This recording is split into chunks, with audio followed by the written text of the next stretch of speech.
નમસ્કાર વિદ્યાર્થી મિત્રો, ધોરણ 12 અર્થશાસ્ત્ર વિષયની અંદર બોર્ડ પરીક્ષા 2025 એટલે કે 27 ફેબ્રુઆરી 2025ના રોજ તમારે જે પેપર લેવાનું છે એ સંપૂર્ણ પેપરના આઈએમપી આજના વિડીયોની અંદર તમને આપવાના છે અને 100% આવશે, ખાતરી કહું છું. એટલે આ પ્રશ્નો તૈયાર ન કર્યા હોય તો એકવાર અવશ્ય તમે તૈયાર કરી શકો છો. હજી પણ તમારી પાસે સમય છે. તો ચાલો વિડીયોની શરૂઆત કરીએ છીએ.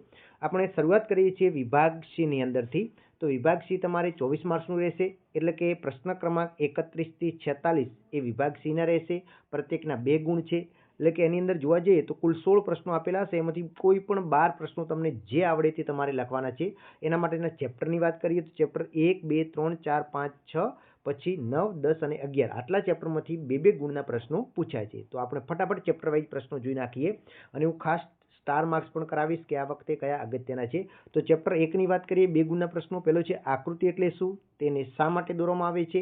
બીજું ડેટા સીડી પર નોંધ લખો. ત્રીજું અર્થશાસ્ત્રનો અભ્યાસ કરવામાં કમ્પ્યુટર ટેકનોલોજી કઈ રીતે ઉપયોગી બને છે. અને ચોથું આલેખ એટલે શું અને તે શા માટે દોરવામાં આવે છે. એકદમ ઓછા પ્રશ્નો આપ્યા છે, તો ફટાફટ આ 4 પ્રશ્નો 2 ગુણના ચેપ્ટર 1માંથી તૈયાર કરી દેજો.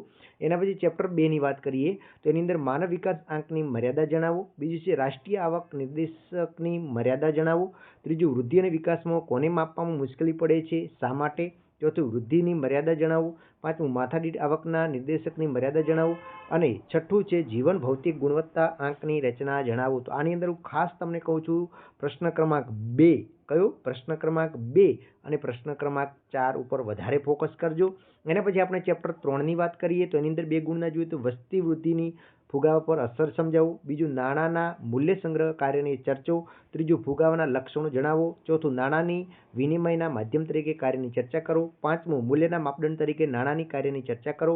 છઠ્ઠું વિનિમય પદ્ધતિની ફાયદા વર્ણવો. તો આની અંદર ખાસ સ્ટાર કરી નાખો. વિનિમય પદ્ધતિના ફાયદા વર્ણવો અને ફુગાવાના લક્ષણો જણાવો. આ 2 પ્રશ્નો ચેપ્ટર 3માંથી ખાસ પ્રાયોરિટી આપણે તૈયાર કરી દેજો. એના પછી ચેપ્ટર 4ની આપણે વાત કરીએ તો એની અંદર મધ્યસ્થ બેંકના કાર્યો ટૂંકમાં સમજાવો. બીજું વેપારી બેંક સમજાવો. ત્રીજું નાણાકીય નીતિનો અર્થ સ્પષ્ટ કરો.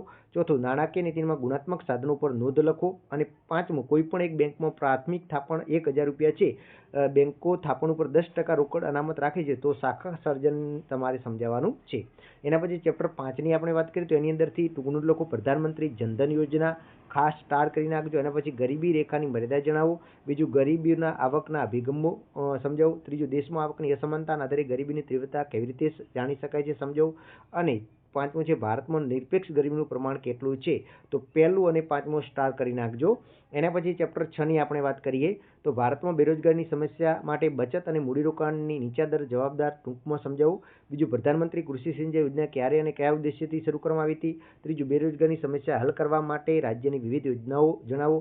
ચોથું બેરોજગારીની સમસ્યા હળવી કરવાના ઉપાયોની યાદી બનાવો. અને પાંચમું ગ્રામ્ય વિસ્તારોમાં સતત વીજળીની સેવા ઉપલબ્ધ કરવા કઈ યોજના શરૂ કરવામાં આવી છે તેનો ખ્યાલ આપો. 5 પ્રશ્નો ઇમ્પોર્ટન્ટ છે, ખાસ તૈયાર કરી દેજો. પ્રકરણ 9ની આપણે વાત કરીએ ચેપ્ટર, એમાંથી વેપાર તુલા લેણદેણની તુલાનો એક ભાગ છે, સમજાવો. બીજું આંતરિક વેપાર એટલે શું. ત્રીજું આંતરરાષ્ટ્રીય વેપારનું કદ પારિભાષિક શબ્દ સમજાવો. ચોથું વેપાર તુલા સમતોલન અને ખાધવાળી પુરંતવાળી ક્યારે હોય છે. એના પછી ચેપ્ટર 10ની વાત કરીએ તો ઔદ્યોગિકરણથી કેવી રીતે સામાજિક માળખામાં ફેરફાર કરી શકાય છે. બીજું અર્થતંત્રમાં ઉદ્યોગોનું પ્રમાણ વધતા વિકાસ દરમાં થતા ફેરફારની ચર્ચા કરો. ત્રીજું વિશિષ્ટ આર્થિક વિસ્તાર એટલે શું. ચોથું ખેતીના આધુનિકીકરણમાં ઉપયોગ કેવી રીતે થયો છે, ઉપયોગી છે. સંયુક્ત મૂડી કંપનીના ઉદાહરણ આપો. એના પછી આપણે ચેપ્ટર 11ની વાત કરીએ તો શહેરીકરણની નકારાત્મક અસરો મુદ્દાઓ જણાવો. બીજું સ્થળાંતરનો અર્થ સમજાવો. આરોગ્ય એટલે શું, આરોગ્યના આર્થિક વિકાસમાં તે કેવી રીતે મદદ બને છે સમજાવો. અને ભારતીય રેલવે સામેના પડકાર જણાવો. હવે આપણે સેક્શન ડીની વાત કરીએ તો સેક્શન ડી તમારે 21 ગુણનું રહેશે. એની અંદર પ્રશ્ન ક્રમાંક 47 થી 56 છે, પ્રત્યેકના 3 ગુણ છે. ચેપ્ટરની વાત કરીએ તો 1, 2, 5, 6, 7, 8, 9 અને 10 ચેપ્ટર છે. આમાં ખાસ 10 પ્રશ્નો આપેલા છે, એમાંથી કોઈ પણ 7 પ્રશ્નો તમારે લખવાના છે. હવે આપણે ચેપ્ટર 1ની વાત કરીએ તો કમ્પ્યુટર અને ઇન્ટરનેટના ઉપયોગના ભયસ્થાન જણાવો.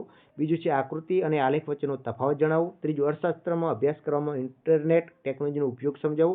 અને ચોથું આકૃતિ અને આલેખ દોરતી વખતે ધ્યાનમાં રાખવાની બાબત જણાવો. 4 પ્રશ્નો ખૂબ અગત્યના છે, તૈયાર કરી દેજો. એના પછી ચેપ્ટર 2ની વાત કરીએ તો જીવનની ભૌતિક ગુણવત્તાની મર્યાદા સમજાવો. બીજું, ભારતમાં વર્તમાનમાં વૃદ્ધિ થઈ રહી છે અથવા વિકાસ થઈ રહ્યો છે અથવા બંને થઈ રહી છે, તમારા જવાબ કારણો જણાવો.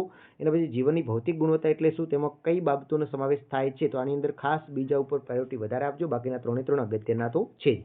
ચેપ્ટર 5ની વાત કરીએ તો ગરીબી નિવારણ માટેના રોજગારલક્ષી કાર્યક્રમો સમજાવો. પછી ગરીબી માટેના આર્થિક કારણો સમજાવો અને ગરીબી નિવારણ માટેની સામાજિક સલામતીની યોજનાઓ ટૂંકમાં સમજાવો.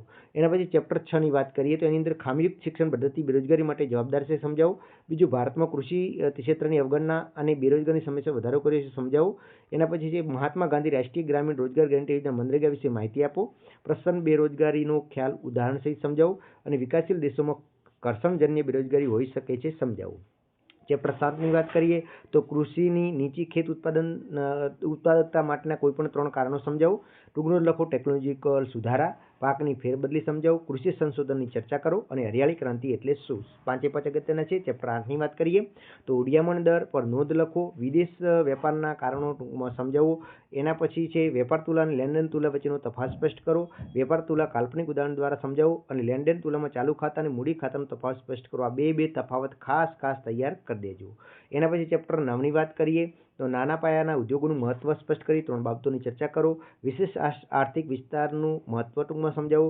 ઉદ્યોગોનું મહત્વ સ્પષ્ટ કરતા 3 મુદ્દા સમજાવો અને ભારતીય અર્થતંત્રમાં ગૃહ ઉદ્યોગો અને નાના પાયા પરના ઉદ્યોગો શા માટે મહત્વના છે. ચેપ્ટર 10ની વાત કરીએ તો શિક્ષણનું મહત્વ સમજાવો. ભારતમાં આરોગ્યની સ્થિતિ સમજાવો. શહેરીકરણની સમસ્યા હળવી કરવાના ઉપાયો ટૂંકમાં સમજાવો અને ટૂંકનું લખો પેટ્રોલિયમ. આની અંદર ખાસ સ્ટાર 3જા નંબરનો પ્રશ્ન આવી શકે છે. સેક્શન એની વાત કરીએ તો 25 ગુણનું રહેશે. પ્રશ્ન ક્રમાંક 57 થી 63, પ્રત્યેકના 5 ગુણ છે. ચેપ્ટર 5, 3, 5, 7, 8 અને 11 7 પ્રશ્નો આપેલા છે, એમાંથી કોઈ પણ 5 તમારે લખવાના છે. પહેલા ચેપ્ટરની અંદર 2 જ પ્રશ્નો છે, ખાસ એ કરજો. ફુગાવાનો અર્થ આપી તેના કારણોની ચર્ચા કરો. સાટા પ્રથાનો અર્થ આપી સાટા પ્રથાની મર્યાદા સમજાવો. એના પછી બીજું 5મા ચેપ્ટરની વાત કરીએ એમાં 3 પ્રશ્નો અગત્યના છે. ગરીબીનું સ્વરૂપ દર્શાવી ગરીબીના કારણોની ચર્ચા કરો. ભારતમાં ગરીબી ઘટાડવાના ઉપાયોની ચર્ચા કરો. ગરીબી એટલે શું, ગરીબીના નિર્દેશકો સમજાવો. ચેપ્ટર 7ની વાત કરીએ તો ઊંચા જન્મદર માટેના કારણોની વિગતે ચર્ચા કરો. ભારતમાં જાતિ પ્રમાણની વિગતે ચર્ચા કરો. વસ્તી નિયંત્રણના ઉપાયોની વિગતવાર સમજૂતી આપો. ચેપ્ટર 8ની વાત કરીએ તો એની અંદર 3 છે. એમાં ભારતમાં આધુનિક ખેતીના વિવિધ પાસાઓની ચર્ચા કરો. કૃષિ ક્ષેત્રે ખેત ઉત્પાદકતા વધારવા માટેના ઉપાયો જણાવો.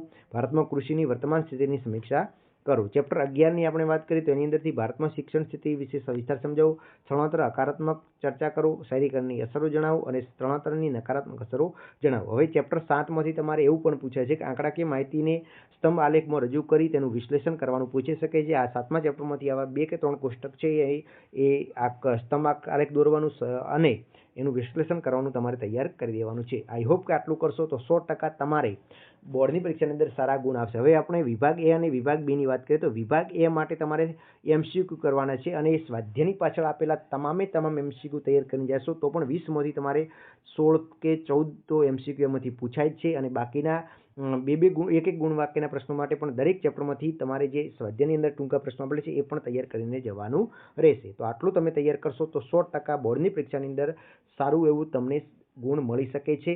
Best of luck. પેપર સારી રીતે તમારું જાય એવી પ્રભુને ભગવાનને આપણે પ્રાર્થના કરીએ છીએ. જય હિન્દ, જય ભારત. ફરી મળીશું નવા વિડીયો સાથે.